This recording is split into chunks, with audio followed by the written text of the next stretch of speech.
Assalamu alaikum. My name is Sidra Tahir. I'm from Real Scholars College. I'm your stats teacher. आज का हमारा topic है second year का chapter number 11 binomial and hypergeometric distributions. अभी तक जो चीज़ें हमने डिस्कस की हैं, जो टॉपिक्स कवर किए हैं, उनमें सेट्स थे, सेट्स की प्रॉपर्टीज, सेट्स की टाइप्स, फर्दर कुछ लॉज डिस्कस किया, कम्बिनेशन, परमिटेशन, फिर हमने प्रोबेबिलिटी को कवर किया। उसके बाद हमने डिस्क्रीट एंड रैंडम वेरिएबल को डिस्कस किया। अब हमारा चैप्टर नंबर 11 है बायनॉमियल एंड हाइपरजोमेट्रिक डिस्ट्रीब्यूशन का। देखो, ये बहुत इजी, बहुत सिंपल जो है वो टॉपिक है। हम देखो, कोई भी ऐसा एक्सपेरिमेंट है, कोई भी ऐसा एक्सपेरिमेंट जिसको हम टू पार्ट्स में डिवाइड कर सकते हो।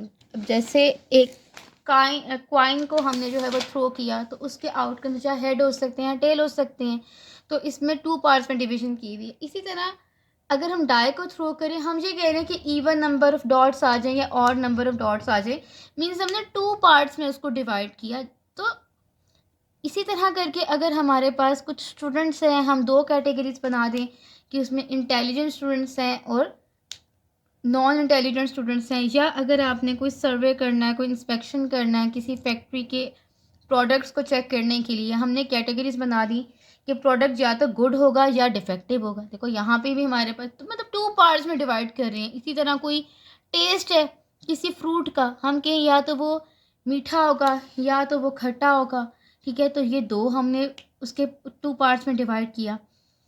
तो जब आप क्या काम करते हो, जब आप ऐसे ट्रायल्स को आप डिस्कस करो जिसको हम टू पार्ट्स में डिवाइड कर सकते हो, तो ये आपके पास जो है वो इसको हम बायनॉमियल या बर्नौली ट्रायल्स कहते हैं। ठीक है, बर्नौली ट्रायल्स क्या होते हैं? किसी भी क्लास को आपने दो पार्ट्स में डिवाइड कर दिया, जैसे इंटेलिजेंट, नॉन इंटेलिजेंट।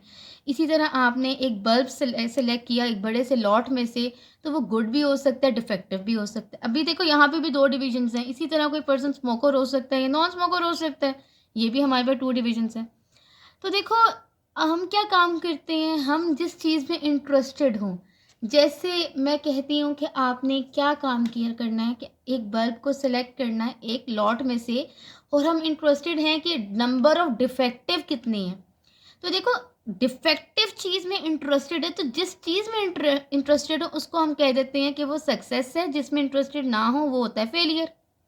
ठीक है, सक्सेस की प्रोबेबिलिटी को हम पी से रिप्रेजेंट करते हैं और फेलियर की प्रोबेबिलिटी को हम क्यू से रिप्रेजेंट करते हैं।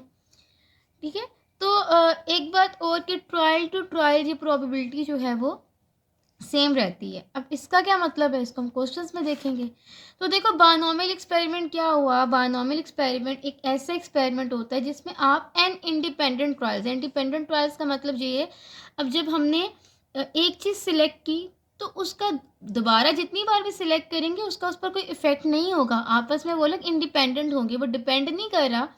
जैसे आप जितनी दफ़ा मर्जी जो है वो बल्ब सेलेक्ट करोगे लॉट में से, आपको नेक्स्ट जो भी आएगा, जो भी आउटकम होगा, हम उसके बारे में कुछ भी प्रिडिक्ट नहीं कर सकते कि जितने आप चाहे उसको 100 दफ़ा जो है वो 100 बल्ब सेलेक्ट करो, फिर भी जो 101 होगा उसके बारे में आप अनश्योर होगे कि वो गुड है कि डिफेक्टिव है। ठीक है, तो मीन्स हमारे जो आउटकम्स होते हैं वो इंडिपेंडेंट होते हैं। अगर आप आउटकम्स को दो पार्ट्स में डिवाइड कर सकते हो, सक्सेस में, फेलियर में, तो ये जो एक्सपेरिमेंट होता है इसको बायनॉमियल एक्सपेरिमेंट कहते हैं। और बायनॉमियल एक्सपेरिमेंट की प्रॉपर्टीज़ हैं वो आपने जो है वो लाजमी करनी है। बायनॉमियल एक्सपेरिमेंट की प्रॉपर्टीज़ क्या हैं? देखो, सबसे पहली बात है, जो भी आप एक्सपेरिमेंट करोगे उसमें दो ही आउटकम्स आ सकते हैं। पहले तो हम ढेरों आउटकम्स को भी डिस्कस कर चुके हैं। अब अगर मैं दो ही आउटकम्स में अगर आप डिवाइड कर सकते हो, तो मतलब किस में डिवाइड करते हैं, सक्सेस में और फेलियर में।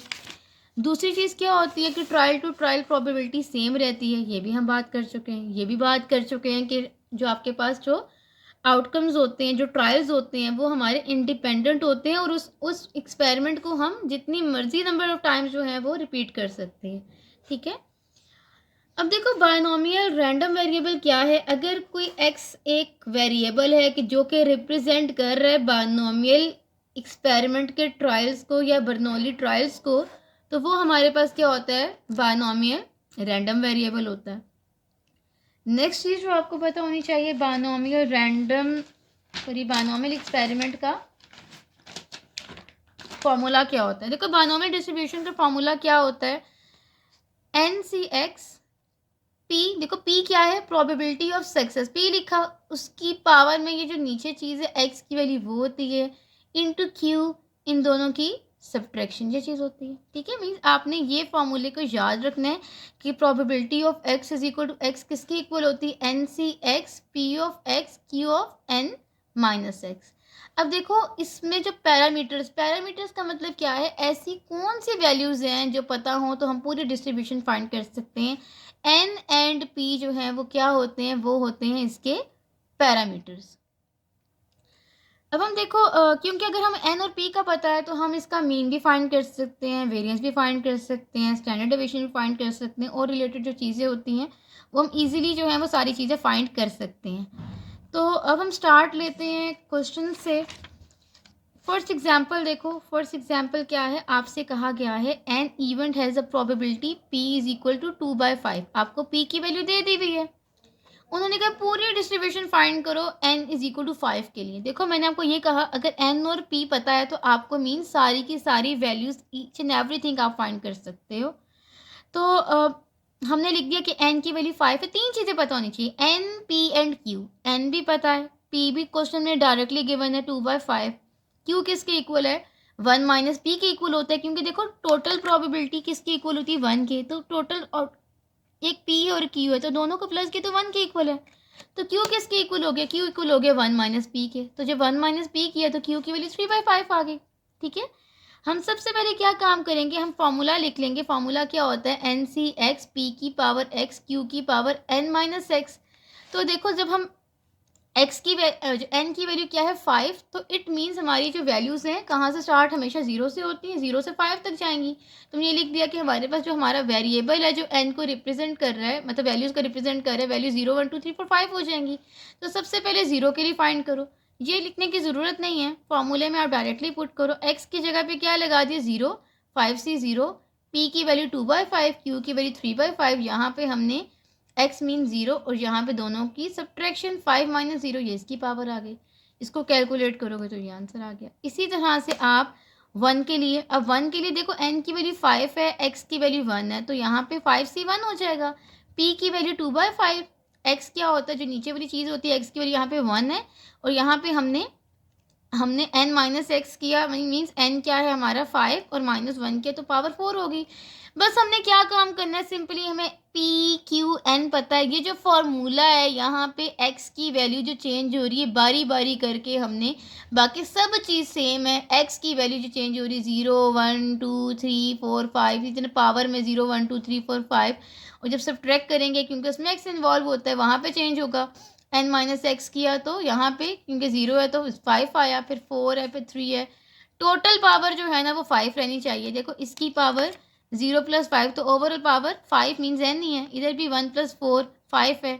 अगर यहाँ पे 2 + 3 5, 3 + 2 5, 4 + 1 5, 5 + 0 5। तो हमने क्या काम करना है, सिंपली फॉर्मूले में वैल्यूज पुट करके हमने रिस्पेक्टिव प्रोबेबिलिटीज फाइंड कर ली। फिर आप क्या काम करोगे, प्रोबेबिलिटी डिस्ट्रीब्यूशन बनाओगे। किस तरह से, एक्स की वैल्यूज़ क्या थी 0 1 2 3 5, 0 1 2 3 4 5 वो लिखी, साथ सामने जिनकी प्रोबेबिलिटीज़ आई हैं, 0 के लिए प्रोबेबिलिटी जो आई वो लिख ली, 1 के लिए मतलब जो हमने यहाँ पे जो प्रोबेबिलिटीज़ आई थी सिंपली हमने जो है वो उसके कॉरिस्पॉन्डिंग प्रोबेबिलिटीज़ लिखी, और सम ऑफ प्रोबेबिलिटीज़ 1 के इक्वल आना चाहिए, तो ये हमारा आंसर आ गया। ठीक है, इसी तरह से देखो अब हमारा जो क्वेश्चन है, नेक्स्ट क्वेश्चन, नेक्स्ट एग्जाम्पल क्या है, नेक्स्ट एग्जाम्पल ये है, क्या कहा गया है यहाँ पर, the experience of a house agent indicates that he can provide suitable accommodation of 75% of clients who come to him. देखो 75% क्लाइंट्स को अकोमोडेशन मिल सकती है। देखो जब भी मतलब किसी ने एक एजेंट से, हाउस एजेंट से कांटेक्ट किया, जो भी जो है वो रियल एस्टेट का काम कर रहा है कि उनको अकोमोडेशन चाहिए, तो 75% क्लाइंट्स में अकोमोडेट हो जाते हैं। ठीक है, अब देखो उन्होंने ये कहा है अगर 75% लोग अकोमोडेट हो जाते हैं, इसका मतलब 25% लोग जो अकोमोडेट नहीं होते होंगे। तो यही चीज़ की हमने। देखो पी हमारे पास 75% का मतलब क्या है, 75/100 मीन्स 3/4 आ गया। तो जो अकोमोडेट नहीं हो सकते मीन्स 25%, 25/100 कर लो या 1 माइनस बी कर लो तो हमारे पास 1/4 आ गया। अब n की वैल्यू क्या है? If on a particular occasion 6 clients ने उसको अप्रोच किया, मीन्स हमारे पास n की वैल्यू क्या होगी? 6 हो गई। तो x क्योंकि स्टार्ट होता है ज़ीरो से लेके n तक जाता है, तो x की वैल्यू 0 1 2 3 4 5 6 हो जाएगी। देखो 0 1 2 3 4 5 6। अब हमें बारी बारी करके ये प्रोबेबिलिटीज़ निकालनी है। अब वो कहते हैं x less than 4 clients will get satisfactory accommodation. अब लेस देन 4 करना है। अब लेस देन 4 का मतलब क्या है? देखो सबसे पहले फॉर्मूला बना लिया करो x के लिए। n फॉर्मूला ये एन सी एक्स पी की पावर x क्यू की power n minus x. N की जगह पे हमने 6 पुट कर दी, x को एज इट इज़ रहने दो। p की जगह पे उसकी प्रोबेबिलिटी 3/4 पुट कर दी, x एज इट इज़। और q की जगह पे 1/4, तो इनको सब्ट्रैक्ट किया तो 6 माइनस एक्स हो गया। तो देखो सबसे पहले क्या है? Less than 4। लेस देन 4 का मतलब क्या है? लेस देन 4 में हम क्या काम करेंगे? लेस देन 4 में 0 1 2 3 की प्रोबेबिलिटीज आ जाएंगी। तो देखो एक दफ़ा एक्स में 0 पुट किया, प्लस फिर एक दफ़ा एक्स में 1 पुट किया, एक दफ़ा एक्स में 2 पुट किया, प्लस एक दफ़ा एक्स में 3 प्लस पुट किया। इसको कैलकुलेट करेंगे तो हमारे पास लेस देन 4 की प्रोबेबिलिटी आ जाएगी। अब वो कहते हैं एग्जैक्टली 4 का मतलब है सिर्फ और सिर्फ हमने 4 के लिए फाइंड करना है। इस फॉर्मूले में एक्स की जगह पे 4 पुट किया तो हमारे पास ये चीज़ आ गई। नेक्स्ट चीज़ क्या है? एटलीस्ट 4। एटलीस्ट का मतलब है कम अज कम 4 हो, नहीं तो उससे ज़्यादा हो। तो मीन्स 4 भी होगा, 5 भी होगा, 6 भी होगा। 4 5 6 की प्रोबेबिलिटीज को हम ऐड कर देंगे। लास्ट वन हमारा पार्ट क्या है? At most 4। एट मोस्ट का मतलब होता है ज़्यादा से ज़्यादा 4 हो, नहीं तो उससे कम हो। ज़्यादा से ज़्यादा 4 हो, नहीं तो उससे कम, मतलब 0 1 2 3 4 की प्रोबेबिलिटीज को हम ऐड करेंगे तो हमारा आंसर आ जाएगा। ठीक है।